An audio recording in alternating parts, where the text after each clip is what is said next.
Artista na pala yung rapper na pinakamalakas sa kanyang kwento. Ipinagyayabang pa niya ang skin na nakuha niya sa bio.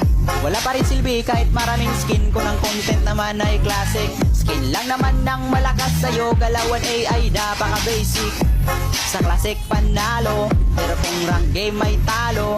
Kala ko ba malakas ka? Try mo ngang i-core sila po na top global mo na hero. Idol na kita pag nagawa mo ito sa rank game. Pagkalaban ay napagod game, mga bara mo'y di nakakasugat. Ang babaw mo pa sumulat, di mo kumasisilat. Dahil baliktad ang gamit mong sibat, huwag ka nang mandamay ng ibang tao. Sana nakuha mo yung punto, di ka malakas boy, di ganyan mag-rap ang Pinoy.